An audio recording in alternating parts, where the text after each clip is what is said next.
Congressman Jim Himes was in the House chamber when he and his colleagues realized the rioters had breached the building's security. He represents Connecticut's 4th District, the southwestern portion of the state, and joins us this morning. Good morning, Congressman. Thank you for being with us.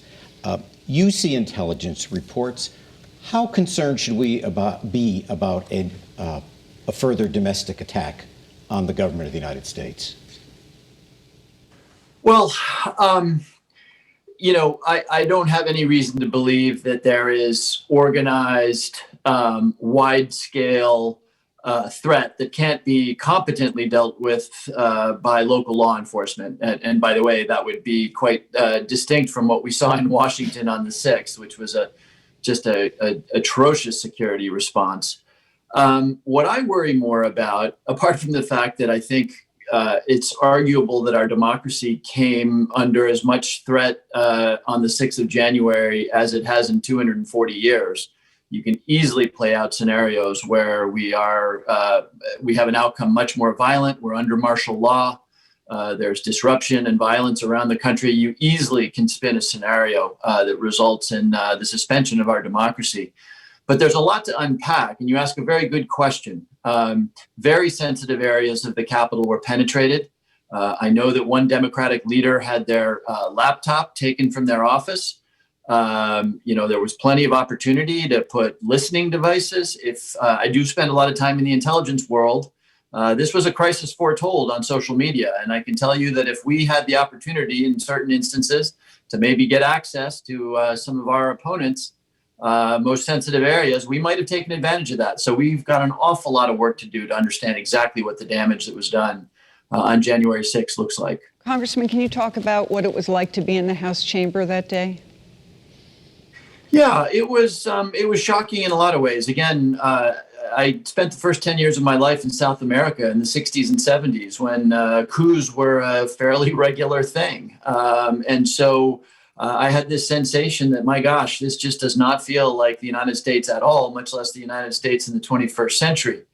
There was a lot of anxiety in the 15-minute period when we were asked to take cover in the chamber, and in which the police officers had piled furniture against walls. And there's that iconic photograph, I was just above it, of the police officers pointing their weapons at the insurrectionists who were just outside the door. And obviously, it was just on the other side of the chamber where the woman was shot and killed. So it was a pretty ugly moment. And one, though you're not necessarily thinking politics in a moment like that, where you think to yourself, how did America get to a place where a president of the United States would encourage and support this, an attack on our own country? And how is it, this is what I thought 2 hours later, that so many of my colleagues on the other side of the aisle go right back to spreading the lies and the misinformation and the conspiracy theories that led to the broken glass that we continue to feel under our feet right now.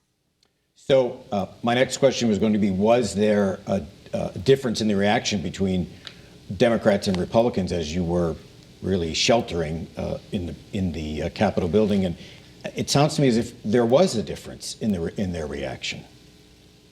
Well, I won't tell you that there was a difference when we thought that we might end up, getting strung up by a mob. That's a moment of fear that has no party character to it.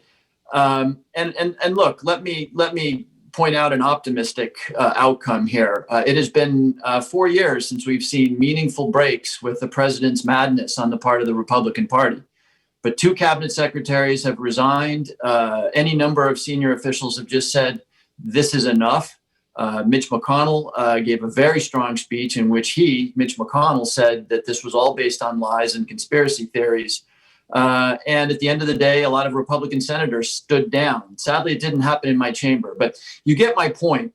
It's pathetic, quite frankly, that it happens with 2 weeks left in Donald Trump's presidency.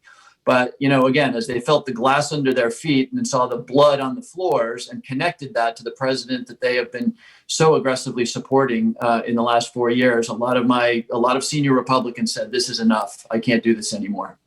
Your thoughts, Congressman, on the House moving to impeach President Trump? Well, Doobie, let's be clear.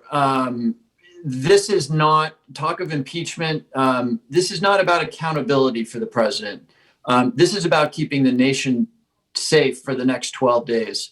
The story will be told, but there was a breakdown in the military chain of command on the 6th. It's not clear, and in fact, we know that the Pentagon couldn't reach the President of the United States to get authority to deploy the National Guard. It appears that it might have been the Vice President that actually took military authority, which is not supposed to happen in this country. You know, as wags are pointing out on social media, the president for a period of time didn't have access to Facebook, Twitter, or Instagram, but he had access to the United States nuclear codes.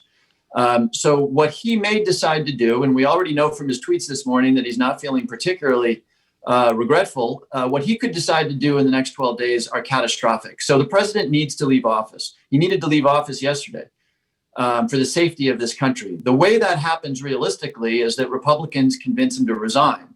That's, of course, how Nixon left office. You ask about impeachment. Impeachment is a process that would take days at the fastest. So the question now is, how do we keep this country safe? For that to happen, the president needs to leave office. And I think what you're going to see is a lot of conversation amongst the cabinet, amongst Republicans in the Congress, Democrats in the Congress, about how we can use pressure on the 25th Amendment and the pressure of a prospective second impeachment to try to engineer the resignation of Donald J. Trump. Interesting. Thank you, Congressman. We'll look forward to hearing more as this terrible time in American history unfurls before us. Thank you. Thank you both.